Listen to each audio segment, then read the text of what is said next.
Ini bukan pemanasan karena acara ini acara halal bihalal, tambah adem. Jadi tolong diralat, bukan tambah panas, tambah adem, bukan pemanasan, tambah adem. Relax saja.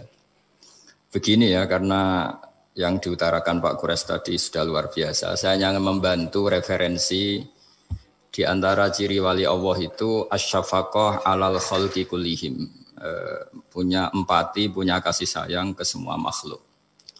Bahwa takdir kita ada perbedaan itu ya wajar, tapi bahwa definisi itu nyata. Tadi beliau menyebut termasuk satu saudara atau satu komunitas dengan makhluk-makhluk Allah yang lain. Pernah suatu saat Nabi memuji ada seorang nakal itu, diterima tobatnya Allah karena di jalan ketemu anjing, kemudian ngasih minum anjing itu dan Allah mengampuni. Meskipun secara hukum usul fikih tidak bisa digeneralisir. Misalnya kalau minumin anjing 1 surga, kalau 100 tambah surga. Nanti lupa minumin manusia gara-gara kebanyakan minumin anjing gitu. Tapi apapun itu faktanya ada cerita di hadis seperti itu.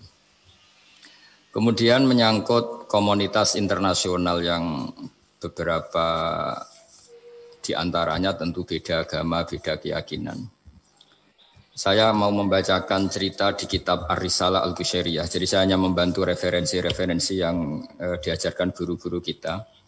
Ar-Risalah Al-Qushairiyah adalah kitab kesayangan Mbah Maimun karena dulu mbah beliau dapat ijazah dari Sayyid Umar Sato, kakaknya Sayyid Abi Bakar Sato yang punya kitab I'anatul Thalibin. Dan kitab itu dibawa ke Indonesia sampai ke saya sebagai murid beliau. Di antara yang disebut dalam Ar-Risalah Al-Qushairiyah ini Thariqatu Ahlil Ilm, kitab Ar-Risalah Al-Qushairiyah itu. Saya baca nasnya ya, atau ibaratnya atau teksnya. Sami'tu ba'dal ulama yaqulu istadhafa majusiyun Ibrahim al-Khalil alaihi salam faqala bisyarti antuslima. Famarral majusiyu fa'awhallahu ta'ala ilaihi mundu khamsina sanatan nut'imuhu ala kufri. Falau nawal tahu lukmatan min ghairi antu talibahu bitahyiri dini. Famado Ibrahim alaihissalam ala athari hatta adrakahu wa atadhara ilaihi fasalahu anis sabab fadhakara lahu dzalik fa aslamal majusiyu. Jadi suatu saat Nabi Ibrahim itu kan terkenal Abu Duyuf, orang yang mesti menservis tamu-tamu itu. Kita tahu dulu itu tidak ada warung, tidak ada hotel, tidak ada, ya pokoknya tidak ada mall. Sehingga kalau orang pergi itu kelaparan betul itu. Bahwa orang kaya pun kelaparan karena melewati padang pasir itu. Kalau sekarang kan orang mau sowan kiai makan dulu. Karena takutnya di rumah kiai kan makan sungkan. Jadi makan dulu nanti di kiainya tinggal pura-pura makan. Kalau dulu memang makan nih tamu itu wajib betul. Kalau enggak ya kelaparan betul tamu itu. Sehingga cerita suatu saat di antara tamu itu berakidah, berfaham majusi. Atau beragama majusi lah gampangannya itu. Terus Nabi Ibrahim enggak mau, saya mau ngasih makan syaratnya Anda harus Islam. Gitu. Akhirnya orang ini putus asa kemudian meninggalkan Nabi Ibrahim. Saat orang itu meninggalkan Nabi Ibrahim, Allah memberi wahyu ke Nabi Ibrahim. Orang itu umurnya 50 tahun dan dia hidup karena tak kasih makan. Terus kata Allah, mundu khamsina sanatan nut'imuhu ala kufri. Saya yang Tuhan saja ngasih makan dia 50 tahun tanpa syarat dia harus Islam. Kamu baru dimintai makan sehari mensyaratkan Islam. Walhasil terus Nabi Ibrahim ngejar orang Majusi itu terus monggo makan di rumah saya. Singkat cerita terus orang Majusi itu tanya kenapa Anda berubah pikiran. Terus Nabi Ibrahim cerita bahwa beliau ditegur Allah kemudian harus melakukan itu. Jadi cerita-cerita seperti itu banyak. Dulu kita dengar para kiai sering cerita ketika seorang Yahudi rumahnya diusir Amr bin As untuk pembangunan masjid. Ketika lapor ke Sayyidina Umar, masjid itu yang mengambil tanahnya orang Yahudi harus dikembalikan ke orang Yahudi. Dulu guru-guru kita juga sering cerita Sayyidina Ali itu pedangnya dicuri sama orang Yahudi. Ketika ketemu di pasar atau di jalan, kemudian Sayyidina Ali yakin itu pedangnya, dilaporkan ke Qadhi Syureh. Setelah itu Sayyidina Ali diminta, buktinya apa? Saksinya siapa? Kalau itu pedang Anda, saksinya Hasan dan Husain. Tapi kata hakim, Sayyid Hasan Husain itu keluarga Anda, tidak sah jadi saksi. Zaman itu Sayyidina Ali masih berargumentasi, waqad qala Rasulullah sallallahu alaihi wasallam Hasanun wa Husainun sayyida syababi ahlil jannah. Tapi kata Imam Sureh tetap standar saksi itu tidak boleh dari keluarga. Singkat cerita, Qadhinya itu pakai standar hukum usul fikih, al-qaulu qaulu sahibil yad. Yang dibenarkan adalah yang sekarang megang barang itu. Ketika enggak ada seksi, al-musaddaq yang dibenarkan al-qaulu qaulu sahibil yad. Yang dibenarkan ya yang megang barang itu. Singkat cerita dimenangkan oleh orang Yahudi tadi. Setelah dimenangkan, Sayyidina Ali agak kecewa. Masa seorang Amirul Mukminin sidang di pengadilan negeri kalah. Tapi orang Yahudi tadi akhirnya insaf, sadar sampai masuk Islam. Sampai beliau ngendikan, bihada taqumus sama wal ard. Karena ini langit dan bumi berdiri karena keadilan itu. Jadi ini cerita-cerita referensi yang bisa menolong teman-teman siapapun berkomunitas internasional. Karena pikiran saya sederhana ya, al ilmu yurisul ahwal, ilmu itu melahirkan sikap. Jadi kalau kita punya referensi yang cukup tentang toleransi, insya Allah kita hidup di mana saja punya toleransi, karena toleransi itu juga ajaran agama. Di antara yang diceritakan para guru-guru kita adalah ketika Nabi mau dibunuh oleh orang namanya Daksur atau Duksur siapa, enggak tahu KTP-nya saya. Kiai-kiai kalau baca Daksur. Ketika beliau sedang santai di satu tempat, tahu-tahu ada orang yang mengambil pedangnya kemudian bilang, "Mayyamna'uka minni ya Muhammad. Sekarang Anda sama saya berdua, siapa yang bisa menghalangi kamu?"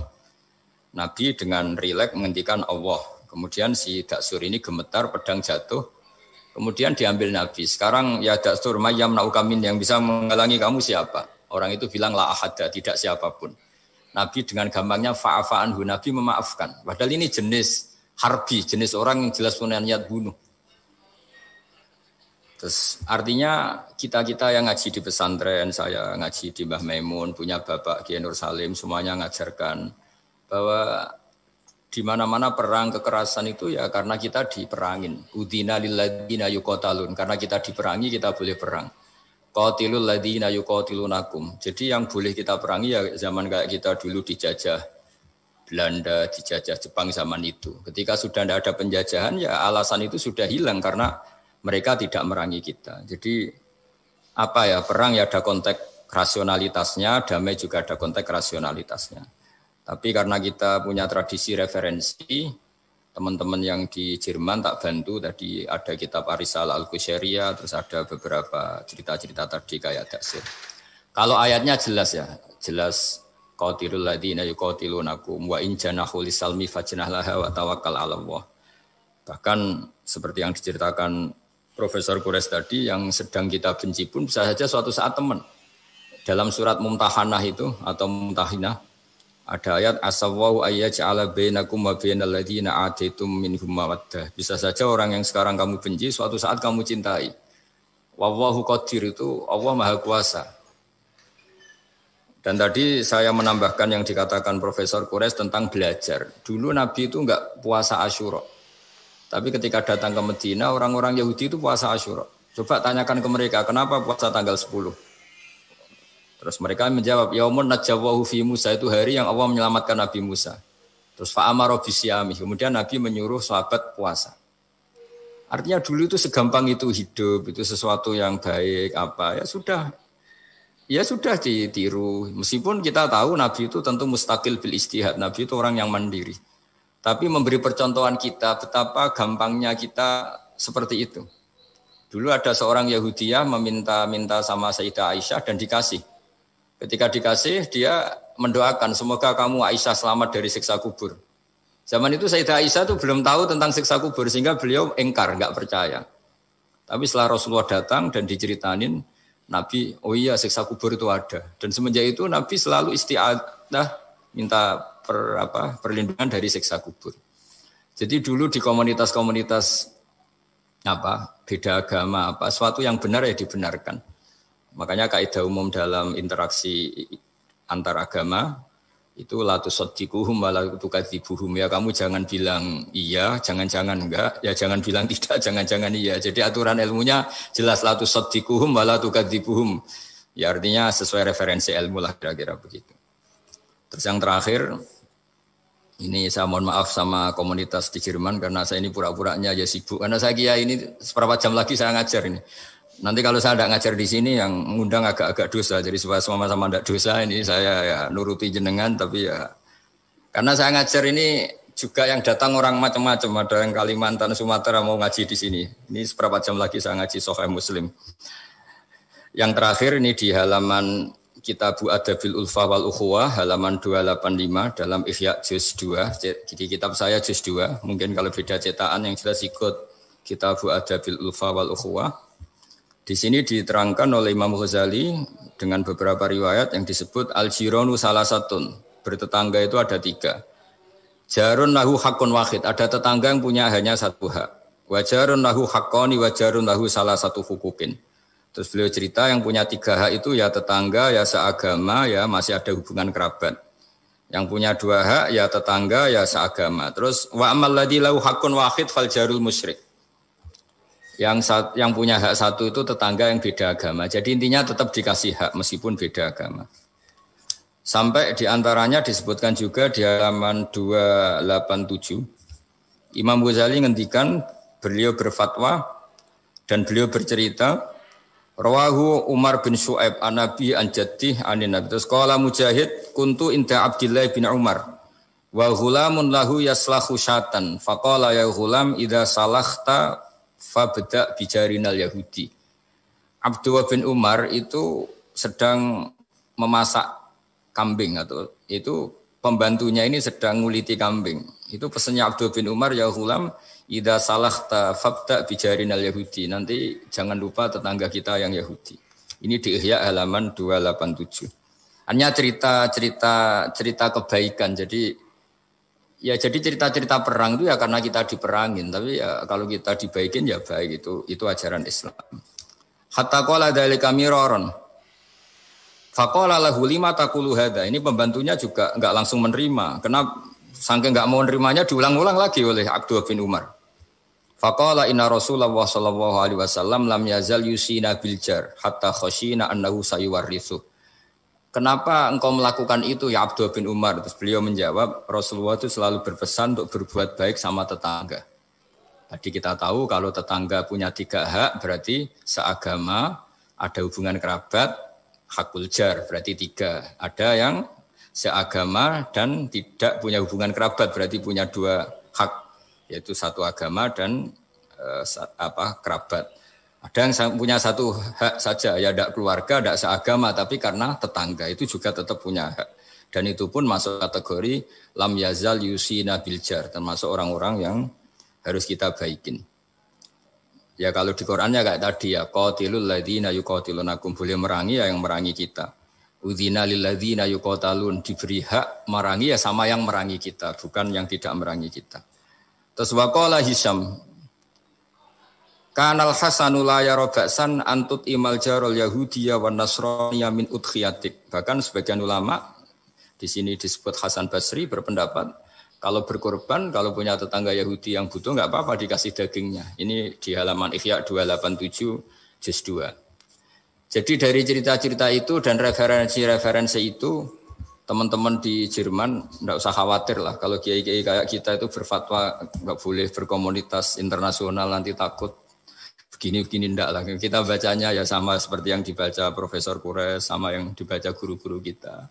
Jadi itu kalau boleh dikatakan sumbangan saya lah, bahwa di kita di pesantren itu ajaran-ajarannya juga seperti itu, dan tadi beberapa kita saya sebutkan halamannya supaya bisa dicari, supaya tidak kelihatan hoax, juga tidak bikinan saya gitu, supaya jelas itu. Dan saya mohon maaf karena nggak bisa ngikuti sampai selesai, tapi saya ngapresiasi, semoga jadi syawal yang baik, minal aidin wal faizin. Minal aidin artinya kita kembali menjadi ahli surga. Saya termasuk yang sependapat dengan kitab yang saya baca.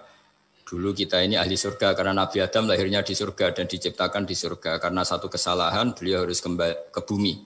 Dan setelah puasa itu selesai dan diterima, kita kembali ke ahli surga lagi. Maksud minal aidin, kita kembali lagi berstatus sebagai ahli apa? Surga. Dan itu dimulai dari saling memaafkan. Karena yang menghalangi masuk surga itu hak adami. Manusia itu kan paling kikir untuk memaafkan orang lain. Padahal kalau hak adami belum selesai, itu Allah tidak mau memaafkan. Makanya syaratnya masuk surga harus kita saling memaafkan. Dengan cara seperti itu, insya Allah kita minal aidin wal faizin. Jadi mohon maaf, sekali lagi mohon maaf karena saya tidak bisa ngikuti sampai selesai karena saya harus ngaji. Karena bukan papa ya, memang harus. Andai kan sunat itu mungkin saya tinggalkan. Mohon maaf sekali. Wassalamualaikum warahmatullahi wabarakatuh.